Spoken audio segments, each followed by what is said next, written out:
MSMൻ്റെയും ISMൻ്റെയും പ്രവർത്തകരും നേതാക്കന്മാരും, അവർക്കെല്ലാവർക്കും സംഘാടക സമിതിയുടെ പേരിൽ നന്ദിയും കടപ്പാടും അറിയിക്കുന്നു.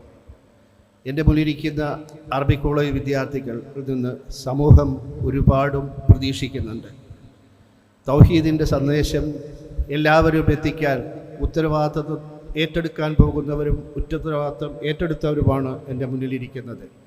അവരോട് ദീനീ കാര്യങ്ങൾ പറഞ്ഞ് ബോധ്യപ്പെടുത്തേണ്ട കാര്യമുണ്ട് എന്നെനിക്ക് തോന്നുന്നില്ല.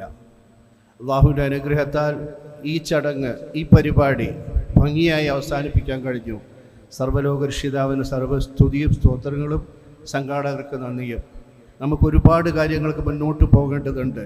സമൂഹം ദുഷിപ്പിലേക്കും മറ്റ് പ്രയാസങ്ങളിലേക്കും കടക്കുമ്പോൾ അരുത് എന്ന് പറയാൻ നമ്മുടെ പോലൊരു പ്രസ്ഥാനം ഇന്നില്ല എന്നുള്ള യാഥാർത്ഥ്യം എന്നെപ്പോലും നിങ്ങളും മനസ്സിലാക്കുന്നു. അതിനനുസരിച്ചുള്ള പ്രവർത്തനങ്ങളിൽ എല്ലാവരുടെയും സാന്നിധ്യവും സഹകരണവും ഉണ്ടാവണമെന്ന് അഭ്യർത്ഥിച്ചുകൊണ്ട്, എല്ലാവിധ ആശംസകളും അറിയിച്ചുകൊണ്ട്, നന്മകൾക്ക് വേണ്ടി പ്രാർത്ഥിച്ചുകൊണ്ട് ഞാൻ അവസാനിപ്പിക്കുന്നു. വാഹിറു ദഅ്വാനാ അൽഹംദുലില്ലാഹി റബ്ബിൽ ആലമീൻ.